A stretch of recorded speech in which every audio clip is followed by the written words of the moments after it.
everyone. I'm Christine May Dagaang. And I am Sofia Beliana Rosales. And I am James Ivan. I'm John McCranky. I am John McCranky. Just,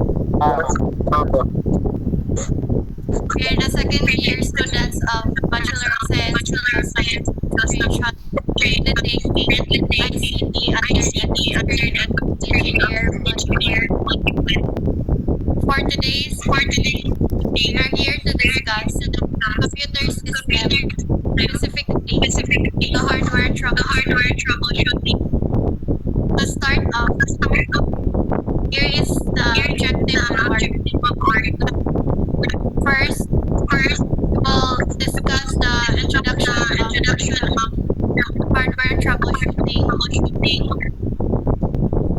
First slide, please.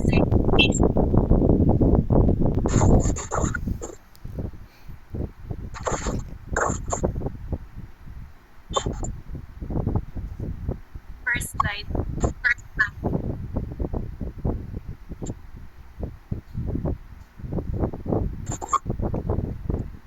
Then we will have the computer hardware parts familiarization, to be followed by computer hardware problems and their corresponding solutions. We will have the introduction to be discussed by Ms. Rosales. Next slide, please. So we have here, what are hardware troubleshooting? Hardware troubleshooting processes primarily aims to resolve computer hardware problems using a systematic approach. The process starts by first identifying the problem and finding different issues that can cause such a problem and eventually leading to implementing a solution or alternative.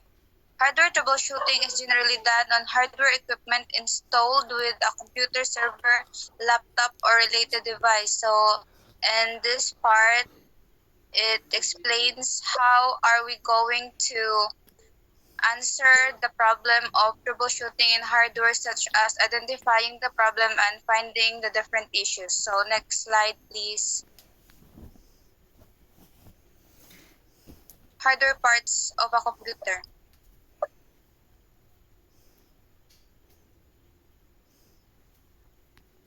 So hardware problems and solution.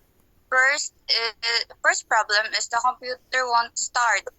Causes drained battery, not properly plugged in, AVR or UPS is not working, power supply problem, and here are the solutions. Plug in your laptop, plug the AVR or UPS, and turn in on. Check the fuse, change if busted. So the solutions are pretty understandable. So, next slide, please, to be discussed by our member, Joe Samparo. second, the screen is no signal. Check whether the signal cable is plugged in tightly, whether the signal source is set correctly, and whether the signal cable is damaged. If the connection for source is faulty on the display. Other potential causes and their corresponding solutions may include causes. It is turned off. Loose power cord, HDMI, VGA, deport cable, power cord, HDMI, deport or VGA cable, video card is busted. Press the power button. VGA, HDMI or deport cable. Replace the power cord, VGA. Replace the video card. The PCB.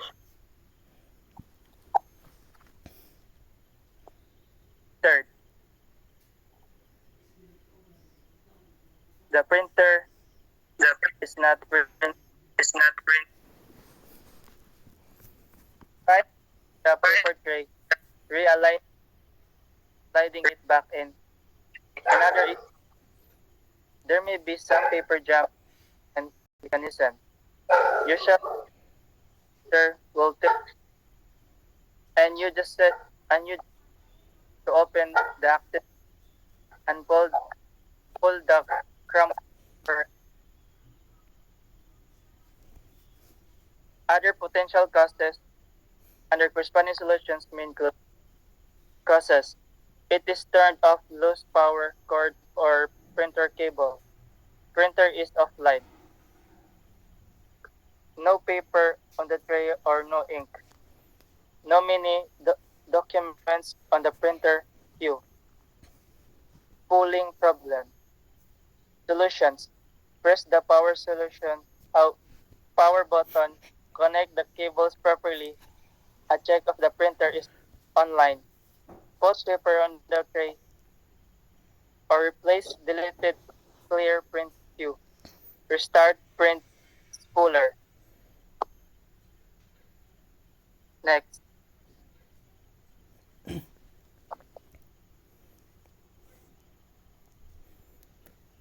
Headsets or not working.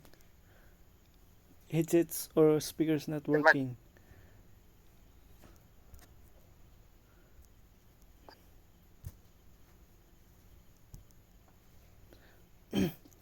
Causes.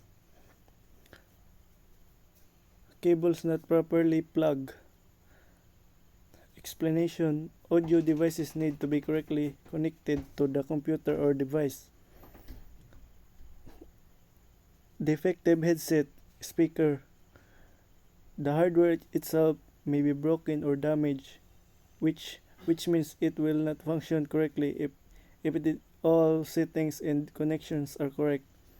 Disabled speaker. Sometimes the speaker settings in the computer's audio control panel are turned off, preventing sound from being played. Outdated device drivers.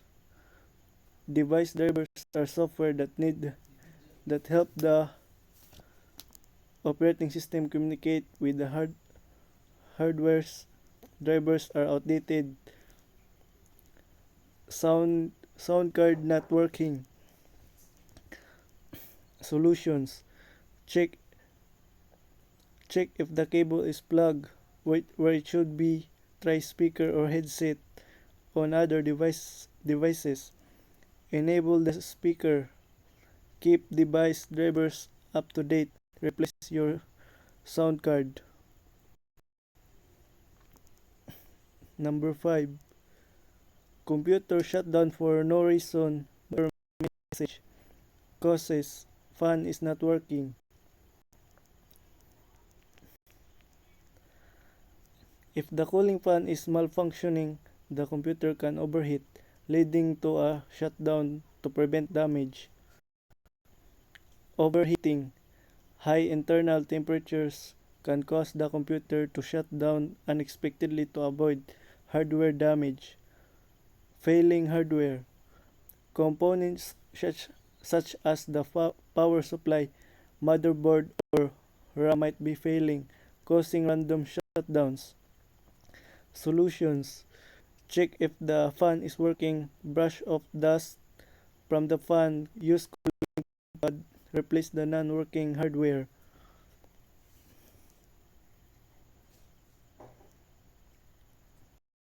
Six.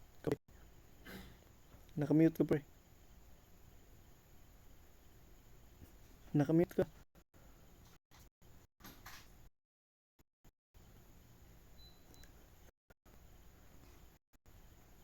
Nakamute.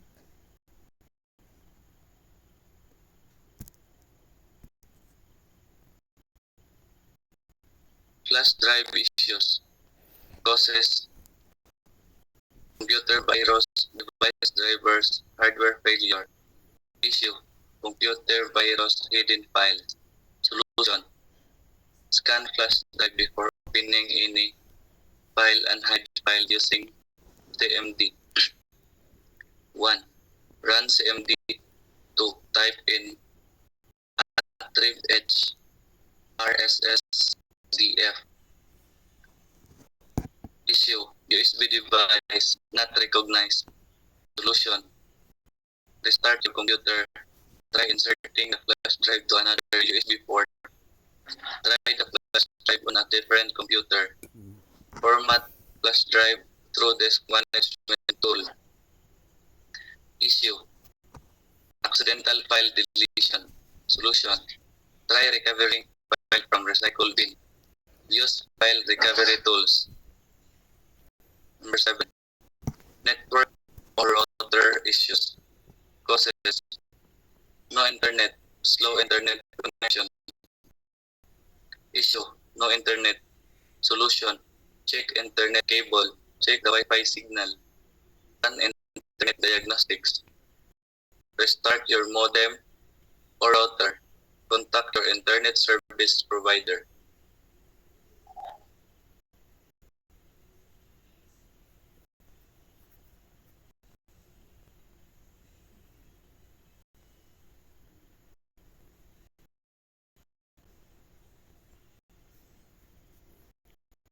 Fourteen.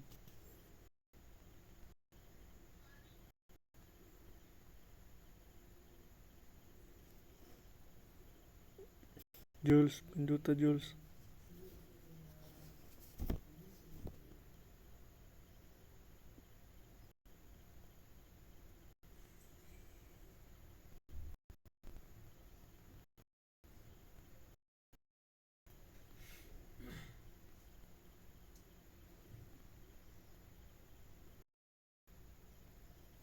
Maintain your computer by regular hardware, clean up, check on the cables, update device drivers, update antivirus, regular computer scanning removable drives before opening and update backups regularly. So those were the 7 crucial hardware problems with their corresponding solutions. And we hope you were able to learn anything from our presentation.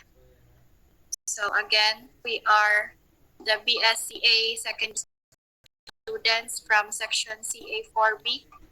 And that concludes our presentation regarding the computer system hardware troubleshooting. Thank you for listening.